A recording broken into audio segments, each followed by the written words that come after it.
Hello everyone, good morning सभी को। चलिए, टाइम हो गया है 7:30। तो हम लोगों का जो टारगेट था 7:30 से 9:30 का सी सेट करने का, तो आप लोग भी अपनी अपनी बुक वगैरह ले लीजिए, जिससे भी आप पढ़ना चाहते हैं पढ़ते हैं। और 2 घंटे का हम लोग करते हैं और उसके बाद आपको बीच में अपडेट वगैरह देते रहेंगे।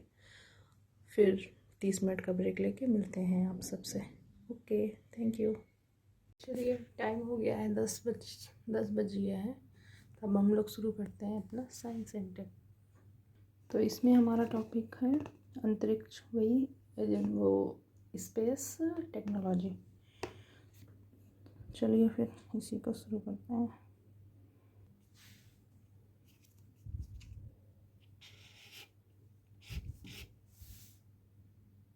देखिए, ये मेरे नोट्स थे जिसमें हमने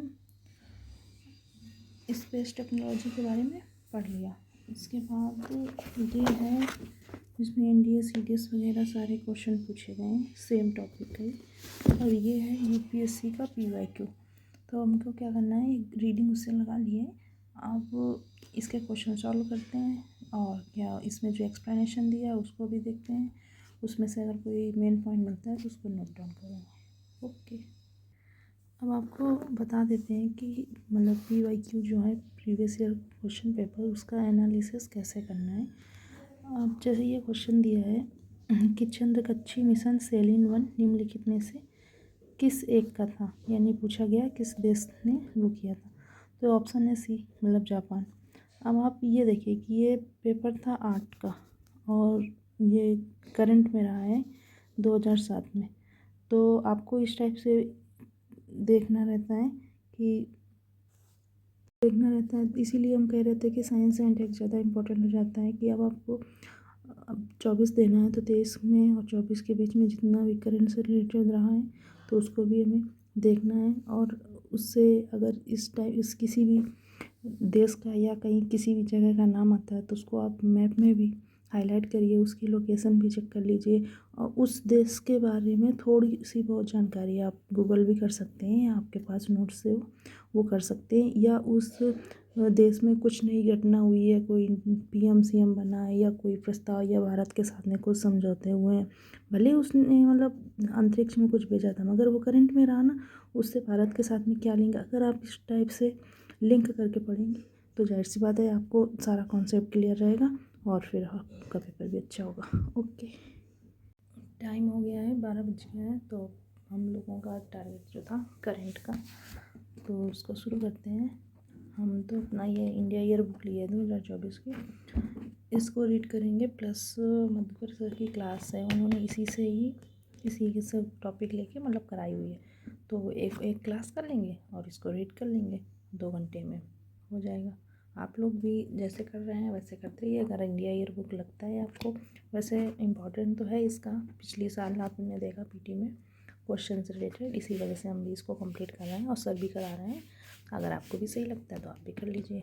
ओके, डॉक्टर राजेंद्र प्रसाद थे। जब हमारा देश आजाद हुआ, संविधान सभा का निर्माण हुआ, सभी प्रकार की सभी संरचनाओं के लिए एक कमेटी बनाई गई थी। तो राष्ट्रीय ध्वज कैसा होना चाहिए, इसके लिए जो कमेटी बनाई गई थी वो एक बड़ी कमेटी के अध्यक्ष डॉक्टर राजेंद्र प्रसाद थे। याद रखिएगा, ये इसका पॉइंट है। जबकि संविधान सभा ने राष्ट्रीय ध्वज को फाइनली 22 जुलाई जब करेगी तो भारत का राष्ट्र शक्तियां होती है। और इसी एक शक्ति अनुसूची में आने वाले जो भी राज्य होते हैं उनके पास बहुत विशेष संविधान के अनुसार। पर एक बहुत बड़ा सवाल है, सबसे खराब प्रदर्शन है अफगानिस्तान, लेबनान और सियरा लियोन का। भारत को कुल 143 देशों में 126वां स्थान मिला है। पिछली बार भी हम 136 पर थे। हम तो ऐसे हो गए हैं हर जगह पर फिसड्डी होते जा रहे हैं। देखो, बुरा ना मानो, बुरी है, बस स्वीकार करना चाहिए। जब आपकी रैंक अच्छी आती है, आपकी कोई तारीफ करता है, फिर वो अंतरराष्ट्रीय संस्था को आप स्वीकार कर लेते हैं। मान सकते हैं क्योंकि कैलकुलेशन पूरे बहुत गलत हो सकते हैं। ठीक है, 136 नहीं, हमारी रैंक 105 भी हो सकती है, मान लेते हैं। पर क्या हम 105 के लायक हैं? आपको नहीं लगता कि 75 सालों में हम लोग एटलीस्ट 75वें नंबर पर पहुंचे, 50वें नंबर पर पहुंचे? इसमें टारगेट करें, इसमें लक्ष्य होने चाहिए कि निश्चित ही सर इसमें हमें आगे बढ़ना है। हम कहां जा रहे हैं? दर्दनाक स्थिति। क्या क्या इसके आधार हैं? क्रय शक्ति, समानता। चलिए, टाइम हो गया है, 2 बज गया है। तो अब हम लोग हिस्ट्री वाला पोर्शन कर लेते हैं। हिस्ट्री में हमें एंशिएंट हिस्ट्री का करना है। तो हम अपना उसमें थोड़ा स्टैटिक पोर्शन है शुरुआत का, तो हम एक क्लास लेंगे, उसके बाद उसके PYQ लगा लेंगे और अपने नोट्स पढ़ लेंगे। आप लोग भी अपने हिसाब से कर लीजिए। ओके, ये ज्योग्राफी की मैपिंग की क्लास जो करंट में अभी फ़िलहाल जो रहे, तो आज हम उसी को कर ले रहे हैं।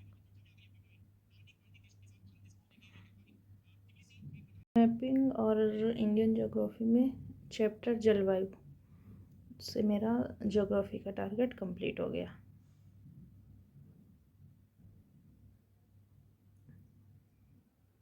इकोनॉमिक्स में बैंकिंग हिस्ट्री,